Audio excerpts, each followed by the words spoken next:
फक्त काही मिनिटं उरलेली आहेत. अवघ्या देशाचं लक्ष लागलंय ते केंद्रीय निवडणूक आयोगाच्या पत्रकार परिषदेकडे. लोकसभा निवडणुकांचं बिगुल वाजतंय. निवडणूक आयुक्त दुपारी 3 वाजता म्हणजे तासाभरामध्ये पत्रकार परिषद घेऊन निवडणुकांच्या तारखा घोषित करतील. 6 ते 7 टप्प्यांमध्ये देशभरामध्ये मतदान होईल असा अंदाज आहे. महाराष्ट्रामध्ये 1 ते 2 टप्प्यांमध्ये मतदान पूर्ण होईल अशी चिन्ह आहेत. ज्या राज्यांमध्ये तापमान सगळ्यात जास्त असतं तिथे आधी मतदान घेतलं जाईल. त्यामुळे आंध्र प्रदेश, तेलंगणा, ओडिशा, तामिळनाडू या राज्यांमधलं मतदान पहिल्या काही टप्प्यांमध्ये घेतलं जाईल. तर उत्तर प्रदेश सारखं राज्य ज्याचा आकार प्रचंड मोठा आहे तिथे 6 ते 7 टप्प्यांमध्ये मतदान होईल अशी शक्यता आहे. आज दुपारी 3 वाजता केंद्रीय निवडणूक आयोगाची पत्रकार परिषद होईल आणि याच पत्रकार परिषदेमध्ये लोकसभा निवडणुकांचा कार्यक्रम जाहीर केला जाईल. लोकसभा निवडणुका कोणत्या राज्यात केव्हा होणार, किती टप्प्यांमध्ये होणार, मतमोजणी कधी होणार या सगळ्याची माहिती याच पत्रकार परिषदेमध्ये दिली जाईल आणि पत्रकार परिषदेनंतर लगेचच आचारसंहिताही लागू होईल. महाराष्ट्रभरामध्ये या सगळ्या निवडणुकांसाठी तयारी कशी आहे, राजकीय पक्षांची तयारी कशी आहे, महाराष्ट्राच्या कोणत्या प्रांतामध्ये सध्या राजकीय परिस्थिती काय सांगते या सगळ्याचा आढावा आपल्याला घ्यायचा आहे. याशिवाय केंद्रीय निवडणूक आयोगाच्या पत्रकार परिषदेकडे सुद्धा आपलं लक्ष असणार आहे. विविध भागांमधून माहिती देण्यासाठी सगळे रिपोर्टर्स आता माझ्यासोबत जोडले गेलेले आहेत. मुंबईहून सुशांत सावंत आहे, मंदार गोंजारी पुण्याहून आपल्यासोबत आहे, नाशिकहून मुकुल कुलकर्णी आहे, संभाजीनगरवरून कृष्णा केंडे आहे, रजत वशिष्ठ नागपूरहून आपल्यासोबत आहे आणि सोमेश कोलगे नवी दिल्लीतून आपल्यासोबत आहेत. सुरुवातीला अपडेट नवी दिल्लीतून जाणून घेऊयात केंद्रीय पत्रकार परिषदेबद्दलची निवडणूक आयोगाच्या. सोमेश तुझ्याकडे. कविता, आपण पाहू शकतो आता नवी दिल्लीतील विज्ञान भवन येथे मी आहे आणि माझ्या पाठीमागे निवडणूक आयोगाची पत्रकार परिषद अगदी थोड्या वेळात सुरू होणार आहे. संपूर्ण देशाचं किंबहुना सगळ्या जगाचं लक्ष ज्या निवडणुकांकडे लागलेलं असतं त्या भारतीय निवडणुका ज्यामध्ये करोडो मतदार सहभागी होतात, लाखो उमेदवार असतात, हजारो किलोमीटर दूर अत्यंत डोंगराळ भागापासून ते आदिवासी वाड्या वस्त्यांपर्यंत अनेक ठिकाणी मतदान केंद्र उभारली जातात आणि ही संपूर्ण ग्रँड एक्सरसाइज ज्या निवडणूक आयोगामार्फत केली जाते त्या निवडणुकांची घोषणा आता थोड्या वेळातच होणार आहे. आपल्या पाठीमागे आपण पाहू शकतो की कशा प्रकारे सगळी तयारी करण्यात आलेली आहे. विज्ञान भवनातील या त्या खुर्च्या आहेत ज्या खुर्च्यांवर देशाचे निवडणूक आयुक्त आणि त्यांच्यासह त्यांचे 2 सहकारी आयुक्त इथे बसतील आणि निवडणुकांची घोषणा करतील. मुख्य निवडणूक आयुक्तांनी निवडणुकांची घोषणा केली की पद्धत परंपरेनुसार नियमानुसार ताबडतोब आचारसंहिता लागू केली जाईल. संपूर्ण देशभरातील माध्यम इथे उपस्थित आहेत, जगभरातील माध्यमांचे प्रतिनिधी इथे उपस्थित आहेत. सगळ्यांचं लक्ष भारतीय निवडणुकांच्या कार्यक्रमाकडे लागलेलं आहे कारण या जगभरातल्या सर्वात मोठ्या लोकशाहीच्या, सर्वात मोठ्या लोकसंख्येच्या, सर्वात मोठ्या मतदार संख्येच्या आणि सर्वाधिक उमेदवार संख्येच्या निवडणुका आहेत आणि या निवडणुकांची घोषणा आता नवी दिल्लीतून दुपारी 3 वाजता केली जाईल. सगळे संपूर्ण प्रकारच्या सरकारी यंत्रणा ग्रामपंचायतीपासून ते संसदेपर्यंतच्या सर्व शासकीय संस्थांचे अधिकार मर्यादित होतील, मंत्रालयांचे अधिकार मर्यादित होतील आणि निवडणुकांसाठीची आचारसंहिता लागू होऊन जाईल. सर्व राजकीय पक्षांवर निर्बंध येतील. आतापासून केल्या जाणाऱ्या प्रत्येक खर्चाची नोंद ठेवणं हे राजकीय पक्षांना बंधनकारक असेल तर सरकारी यंत्रणांना कोणत्याही प्रकारचे मोठे निर्णय घेता येणार नाहीत, कुठल्याही स्वरूपाचे कॉन्ट्रॅक्ट नव्याने तयार करता येणार नाहीत. अशा प्रकारची आचारसंहिता आणि सगळ्या जगाला आश्चर्य वाटेल असा निवडणूक कार्यक्रम आज दुपारी 3 वाजता नवी दिल्लीतून त्याची घोषणा होणार आहे. कविता, प्रचंड मोठा एक्सरसाइज असं जगभरातून या आपल्या निवडणूक प्रक्रियेकडे पाहिलं जातं, विशेषतः जेव्हा लोकसभेची निवडणूक पार पडते. जसं तुम्ही सांगितलं जगातली सगळ्यात मोठी लोकशाही आहे आणि या सगळ्यात मोठ्या लोकशाहीमध्ये दर 5 वर्षांनी होणाऱ्या निवडणुका अवघ्या जगासाठी एक आश्चर्याचा धक्का असतो कारण इतक्या मोठ्या पद्धतीनं इतक्या मोठ्या प्रमाणावर या निवडणुका सुरळीतपणे पार पाडणं हे प्रचंड मोठं आव्हान असतं आणि हेच आव्हान केंद्रीय निवडणूक आयोग पेलत असताना आता कार्यक्रम कसा जाहीर होतो याकडे सगळ्यांचं लक्ष आहे. पुढच्या अपडेटसाठी तुमच्याकडेच येऊच. आता महाराष्ट्रभरातली राजकीय परिस्थिती या आव्हानाला एकीकडे केंद्रीय निवडणूक आयोग सामोरा जात असताना राजकीय पक्षांची काय तयारी सुरू आहे त्याबद्दल जाणून घेऊयात. सुरुवातीला नागपूरला जाऊयात. विदर्भातली परिस्थिती काय आहे ते जाणून घेण्यासाठी रजत. नक्कीच कविता, विदर्भामध्येही सर्व राजकीय पक्षांनी निवडणुकांसाठीची आपली तयारी जवळपास पूर्ण केलेली आहे. मात्र भाजपनं 10 पैकी 4 जे मतदारसंघ आहेत त्याचे उमेदवार जाहीर केलेले, मात्र महायुतीचे इतर 6 मतदारसंघातील जे उमेदवार आहेत ते अद्याप जाहीर व्हायचे आणि महाविकास आघाडीचे किंवा इतर जे काही आघाड्या आहेत त्यांचे उमेदवार अजून जाहीर व्हायचे. त्यामुळे कुठंतरी अद्यापही उमेदवार निश्चित करण्याच्या प्रक्रियेमध्येच जे काही राजकीय पक्ष ते आहेत. मात्र प्रत्येक राजकीय पक्षाचा जो संघटन आहे तो मैदानावर उतरलेला आहे. कुठंतरी आपापले जे बूथ आहेत आणि बूथच्या ज्या काही कमिट्या आहेत त्यांच्या बैठका ज्या आहेत त्यांच्याकडून आढावा घेणं जो आहे तो गेल्या काही दिवसांपासून सुरू झालेला आहे. त्यामुळे एका बाजूला राजकीय नेते जे आहेत ते उमेदवार निश्चित करण्याच्या प्रक्रियेमध्ये आहे, तर संघटनेतील जे काही पदाधिकारी आहेत ते संघटन मजबूत करण्याचे आणि चाकचौबंद करण्याच्या प्रक्रियेमध्ये भाजपनं कुठंतरी याच्यामध्ये थोडीशी आघाडी घेतलेली, कारण त्यांचे उमेदवार जाहीर झालेले आहे. मात्र महाविकास आघाडीचे उमेदवारही लवकरच जाहीर होतील. त्याच्यानंतर निवडणुकीचा संपूर्ण जो विदर्भातला एक चित्र जो आहे तो स्पष्ट होईल. प्रशासनही जोरदार तयारीला लागलेलं आहे आणि नागपूरमध्ये आचारसंहिता लागू होण्याच्या पूर्वीच निवडणूक शाखेमध्ये जोरात काम होताना आपल्याला पाहायला मिळत आहे. कारण हीच निवडणूक शाखा आणि हेच प्रशासन जे आहे मतदानाचा पूर्ण रिझल्ट येईपर्यंत यांच्या हातामध्ये संपूर्ण निवडणुकीचा कारभार राहणार आहे आणि त्या अनुषंगाने प्रशासन सुद्धा आपली तयारी जी आहे ती पूर्ण करताना आपल्याला पाहायला मिळत आहे. कविता, बरं, आता आपण मराठवाड्यातली परिस्थिती जाणून घेऊयात. कृष्णा, किती मतदारसंघ आहेत मराठवाड्यामध्ये आणि तिथली तयारी कशी सुरू आहे? कारण मराठवाड्यामध्ये शिवसेना, राष्ट्रवादी काँग्रेस यांच्यामधलं युद्ध आपण कायम पाहिलेलं आहे, राजकीय युद्ध. यावेळेसची परिस्थिती काय असेल?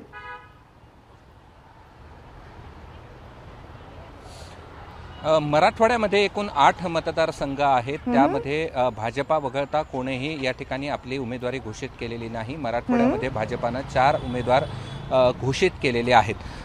गत निवडणुकीपर्यंत जी लढाई होती ती सरळ लढाई होती. मात्र यावेळी शिवसेना विरुद्ध शिवसेना, शिवसेना विरुद्ध भाजपा. गत निवडणुकीपर्यंत 40 वर्ष ज्यांनी एकमेकांचा प्रचार केला, निवडून आणण्यासाठी घोषणा दिल्या, त्याच आता एकमेकांच्या विरोधात घोषणा देतील. जशी ही स्थिती आहे तशीच राष्ट्रवादी विरुद्ध राष्ट्रवादी. काँग्रेसच असा पक्ष आहे की जो एकमेव असा पक्ष आहे की जो स्वतः स्वतंत्र आहे, त्यामध्ये फूट झालेली नाही. त्यातही मराठवाड्यात काही भागात फूट झालेली आहे आणि त्यात अशोक चव्हाणांचा अपवाद आपल्याला या ठिकाणी या निवडणुकीमध्ये निश्चित आपल्याला पाहायला मिळेल. आता मराठवाड्यामध्ये गेल्या वेळेपर्यंत जी मतदारसंघ कोण कुणाच्या विरोधात होतं हे सुरुवातीला आपण सांगूयात. संभाजीनगरमध्ये गत निवडणुकीला सेना विरुद्ध काँग्रेस अशी लढाई झालेली होती. जालनामध्ये भाजपा विरुद्ध काँग्रेस झाली होती. हिंगोलीमध्ये सेना काँग्रेस झाली होती. परभणीमध्ये सेना राष्ट्रवादी, नांदेडमध्ये भाजपा काँग्रेस, लातूरमध्ये भाजपा काँग्रेस, उस्मानाबादमध्ये धाराशिवमध्ये सेना राष्ट्रवादी आणि बीडमध्ये भाजपा विरुद्ध राष्ट्रवादी अशा प्रकारची लढाई झाली होती. यावेळेस असं होईल असं सांगता येत नाही, कारण की प्रत्येक पक्ष जो आहे तो आपल्या पत्रात जास्तीत जास्त मराठवाड्याच्या जागा कशा पडतील हे पाहतो आहे. दुसरीकडे शिवसेनेची परिस्थिती म्हणजे ठाकरे गटाची परिस्थिती फारशी चांगली नसताना देखील कुरघोडीचं राजकारण आज सकाळपासूनच छत्रपती संभाजीनगरमध्ये दानवे विरुद्ध खैरे, गुरु विरुद्ध शिष्य अशा प्रकारची कुरघोडीचं आज सकाळपासूनच सुरू झाले. अशाच प्रकारे प्रत्येक मतदारसंघामध्ये चढाओढीचं राजकारण निश्चित आहे. संभाजीनगरमध्ये शिवसेनेला जागा सुटणार की भाजपाला सुटणार, जालनामध्ये काँग्रेसला सुटणार की ठाकरे गटाला सुटणार, हिंगोलीमध्ये कोण उमेदवार असणार, काँग्रेसचा असणार की शिवसेनेचा असणार, परभणीमध्ये या ठिकाणी कोण उमेदवार देईल, राष्ट्रवादीच्याच म्हणजे ठाकरे गटाला ही जागा सुटणार आहे का अन्य कुणाला सुटणार आहे, म्हणजे राष्ट्रवादीची ही जागा नेमकी कुणाला सुटणार आहे हे देखील पाहणं महत्त्वाचं असणार आहे. उस्मानाबादमध्ये भाजपा आग्रही आहे की ही आम्हाला जागा मिळावी, त्यामुळे भाजपा विरुद्ध शिवसेना अशी निवडणूक होणार आहे. कारण की शिवसेनेने मराठवाड्यातली पहिली उमेदवारी घोषित केलेली आहे म्हणजे ठाकरे गटाने, ती ओमराजेंची या ठिकाणी उमेदवारी घोषित केलेली आहे. त्यामुळे मराठवाड्यातल्या 8ही जिल्ह्यामध्ये प्रत्येक पक्षाची सध्या तरी चढाओढ सुरू आहे की कुणाच्या पदरात हे तिकीट पडेल. 4 भाजपाच्या जागा वगळता इतर कोणीही आपली उमेदवार घोषित केलेले नाहीये. त्यामुळे एकीकडे केंद्रीय निवडणूक आयोग एकूण लोकसभेचा कार्यक्रम घोषित करत असताना दुसरीकडे लक्ष याहीकडे लागलेलं आहे की उमेदवार नेमके प्रत्येक पक्षाचे, महायुतीचे, महाआघाडीचे केव्हा जाहीर होतात. तुम्ही राहाच आपल्यासोबत. आता जाऊयात मुंबईमध्ये. मुंबई आणि कोकणातली परिस्थिती काय आहे जाणून घेण्यासाठी सुशांत सावंत आपल्यासोबत आहेत. सुशांत, कविता, आपण जर बघितलं असेल तर अवघ्या तासाभरात आचारसंहिता जाहीर होईल. त्याआधीच आपण जर पाहिलं असेल तर राज्य मंत्रिमंडळाची बैठक जी आहे ती जवळपास पार पडलेली आहे. 2.5 तास राज्य मंत्रिमंडळाची बैठक झालेली आहे आणि या बैठकीत जवळपास 17 निर्णय जे आहेत ते महत्त्वपूर्ण निर्णयाची घोषणा केलेली आहे। त्यामध्ये सर्वसामान्य असतील, कलाकार असतील यांच्याबाबतचा निर्णय जो आहे तो सरकारने घेतलेला आहे। त्या काळात जे आहे ते मोठे निर्णय घेता येणार नाही, त्यामुळेच राज्य मंत्रिमंडळाची आज तिसरी बैठक म्हणजे या आठवड्यातली ही तिसरी बैठक होती, ती तिसरी बैठक पार पडलेली आहे। मात्र दुसरीकडे जर आपण बघितलं असेल तर काही लोकसभा मतदारसंघ आहेत त्यामध्ये महायुतीचं अजूनही जागा ठरलेल्या नाही। त्यामध्ये जर आपण बघितलं असेल तर दक्षिण मुंबई लोकसभा मतदारसंघ आहे, तिथे शिवसेना देखील दावा करते। शिवसेनेच्या अनेक पदाधिकाऱ्यांनी आज मुख्यमंत्र्यांना पत्र लिहिलंय, तर दुसरीकडे राहुल नार्वेकर हे प्रचाराला लागले, त्यामुळे त्या जागेचा अजूनही पेच कायम आहे। ती जागा नेमकी कुणाच्या पदरात पडते ते देखील पाहणं तितकंच महत्त्वाचं ठरणार। तर दुसरी जागा आहे उत्तर पश्चिम मुंबई मतदारसंघातली, जिथे गजानन कीर्तीकर हे विद्यमान खासदार होते। ठाकरे गटाकडून गजानन कीर्तीकरांचे चिरंजीव अमोल कीर्तीकर जे आहेत त्यांना रिंगणात उतरवण्याचा निर्णय झालेला आहे। मात्र महायुतीकडून उमेदवार कोण आहे याचा सस्पेन्स अजूनही कायम आहे, कारण ते या जागेवर भाजपने दावा केला आहे, तर दुसरीकडे शिंदे गटाने म्हणजे शिवसेनेने देखील दावा केला आहे। तर तिसरी जागा आहे पूनम महाजन। पूनम महाजनांना पुन्हा उमेदवारी द्यायची की त्यांच्या जागी दुसरा उमेदवार द्यायचा यावर देखील खलबतं सुरू आहे। त्यामुळे जर एकूणच बघितलं असेल तर आचारसंहिता अवघ्या तासाभरात लागणार आहे, सरकारी पातळीवर घाई गडबड केली जाते। तर दुसरीकडे महायुतीचे देखील उमेदवार अजूनही ठरायचे आहेत, त्यामुळे महायुतीचे उमेदवार मुंबईतले कधी ठरतील हे देखील पाहणं तितकंच महत्त्वाचं ठरणार आहे। कविता, बर, ही मुंबईमधली दुहेरी परिस्थिती आहे सध्या। एकीकडे मंत्रालयामध्ये कामं लवकर आवरून घेण्याची आचारसंहितेच्या अगोदर लगबग सुरू आहे, तर दुसरीकडे राजकीय पातळीवर मुंबईमध्ये जिथे सर्वात जास्त संख्येनं खासदार निवडून येतात तिथेही मोठ्या प्रमाणावर तयारी सुरू आहे। पुण्यामध्ये जाऊयात आता। मंदार,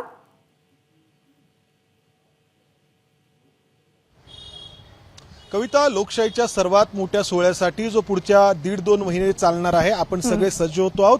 हे सज्जता होत असतानाच मोजके अपवाद वगळता अनेक ठिकाणी उमेदवारांची घोषणा होणं बाकी आहे। पश्चिम महाराष्ट्रामध्ये लोकसभेचे 10 मतदारसंघ आहेत आणि या 10 पैकी पुणे, सांगली आणि आणखी एक मतदारसंघ आहे, अशा 3 ठिकाणी भारतीय जनता पक्षाने, माढा या 3 ठिकाणी भारतीय जनता पक्षाने त्यांच्या उमेदवारांची घोषणा केली आहे। मात्र उरलेल्या ठिकाणी महायुती आणि महाविकास आघाडी देखील अद्याप त्यांच्या उमेदवारांची निवड जाहीर करू शकलेलं नाही। यावरून आपल्याला लक्षात येतंय की किती उमेदवारीसाठी पक्षाच्या किंवा आघाडीच्या अंतर्गत स्पर्धा आहे। खरं तर मागील निवडणुकीवेळी जे मित्र पक्ष होते त्या मित्र पक्षांची अदलाबदल झाली आहे। महाराष्ट्रातले 2 मोठे पक्ष शिवसेना आणि राष्ट्रवादी काँग्रेस यांची फाटाफूट झाली आहे आणि या सगळ्यामुळे जो एक गुंता तयार झालेला आहे तो गुंता आता जी काही उमेदवाराची निवड करायची आहे त्या निवडीमध्ये मोठी अडचण ठरताना दिसतो आहे। सर्वात चर्चित अशी लढत आहे ती बारामतीची, ज्या ठिकाणी सुप्रिया सुळेंची तर उमेदवारी शरद पवारांनी घोषित केली आहे, मात्र अजित पवारांच्या पत्नी सुनेत्रा पवार या उभ्या राहणार असल्याचं जरी सर्वांना ठाऊक असलं तरी अधिकृत घोषणा होणं बाकी आहे। आणि त्याचवेळी विजय शिवतारेंनी त्यांची म्हणून उमेदवारी स्वतःच जाहीर केलेली आहे। त्यांची समजूत काढण्याचे प्रयत्न सुरू आहेत, अद्याप ते ऐकण्याच्या मनस्थितीत नाहीयेत। शेजारी असलेल्या सातारा लोकसभा मतदारसंघामध्ये देखील न शरद पवारांच्या पक्षाकडून उमेदवारी अजून घोषित करण्यात आली आहे, न महायुतीकडून ज्यांचं नाव चर्चेत आहे पुन्हा एकदा त्या उदयनराजेंची उमेदवारी घोषित करण्यात आली आहे। शेजारच्या सांगली जिल्ह्यामध्ये त्या ठिकाणी संजय पाटील यांची भाजपने उमेदवारी जाहीर केली आहे, मात्र त्या ठिकाणी महायुतीमध्ये ही जागा काँग्रेसने लढवायची का उद्धव ठाकरे यांच्या शिवसेनेने लढवायची यावरती अद्याप ही एकवाक्यता होऊ शकलेली नाही। कोल्हापूरमध्ये देखील तीच परिस्थिती आहे। काँग्रेसकडून शाहू महाराजांची उमेदवारी नक्की मानली जाते, मात्र महायुतीमध्ये ही जागा शिंदेची शिवसेना लढवणार की भाजप लढवणार याबद्दल अजूनही एकवाक्यता होत नाहीये। हातकणंगलेमध्ये राजू शेट्टी हे महाविकास आघाडीसोबत असणार की स्वतंत्र लढवणार याची अजून निश्चिती झालेली नाहीये। धैर्यशील मानेच उमेदवार असणार महायुतीचे की आणखी कोणी याची निश्चिती झालेली नाहीये। सोलापूरमध्ये त्या ठिकाणी जर आपण पाहिलं तर काँग्रेसकडून प्रणिती शिंदे हे उमेदवार असतील असं सांगण्यात येत आहे, मात्र भाजपला आपल्या उमेदवाराची निवड अद्याप करता आलेली नाहीये। माढ्यामध्ये महाविकास आघाडीकडून ही जागा शरद पवारांचा पक्ष लढवणार आहे, मात्र तिथे जी उमेदवाराची घोषणा आहे किंवा निवड आहे ती अद्याप होऊ शकलेली नाहीये। आपल्यासोबत दोन्ही पक्षांचे कार्यकर्ते आहेत, भाजपचे आणि काँग्रेसचे, या सगळ्या कार्यकर्त्यांना पण त्या अगोदर मला उत्तर महाराष्ट्रातला सुद्धा अंदाज जाणून घ्यायचा आहे, कारण उत्तर महाराष्ट्राचं प्रमुख केंद्र असलेल्या नाशिकमध्ये सुद्धा आज सकाळपासून प्रचंड वादावादीची चिन्ह दिसत आहेत। नेमकं काय सुरू आहे नाशिकमध्ये आणि उत्तर महाराष्ट्रातल्या इतर लोकसभा मतदारसंघांमध्ये त्याबाबत जाणून घेण्यासाठी आपण जाऊयात मुकुल कुलकर्णीकडे। मुकुल,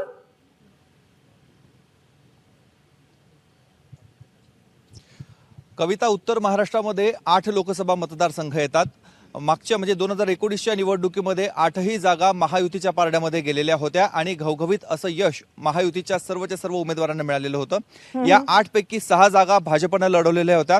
भाजपची दुसरी यादी जी जाहीर झालेली आहे त्या दुसऱ्या यादीमध्ये 6च्या 6 जागांवरचे उमेदवारांची घोषणा करण्यात आलेली आहे। मात्र अद्याप प्रलंबित आहे ती नाशिकची जागा आता भाजप लढवणार की शिवसेना लढवणार याबाबत निर्णय अद्याप झालेला नाहीये।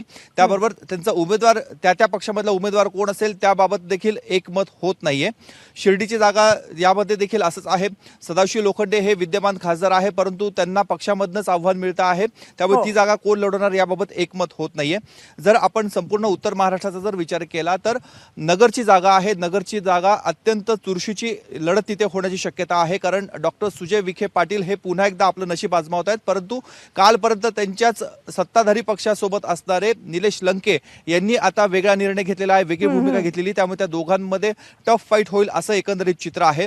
रावेरची जागा ही देखील लक्षवेधी अशीच ठरणार आहे। एकनाथ खडसे हे राष्ट्रवादी काँग्रेस शरद पवार यांच्या सोबत आहेत, परंतु त्यांची सून रक्षा खडसे यांना उमेदवारी देण्यात आलेली आहे, त्यामुळे भाजपने एक तिथे चांगली व्यूहरचना आखलेली आहे आणि त्यामुळे एकनाथ खडसे हे कोंडीत सापडलेले आहेत। परिवारातीलच व्यक्ती समोर उमेदवार असल्यामुळे एकनाथ खडसे यांची प्रतिष्ठा देखील पणाला लागणार आहे आणि त्यांच्या नेतृत्वाचा कस देखील तिथे लागणार आहे।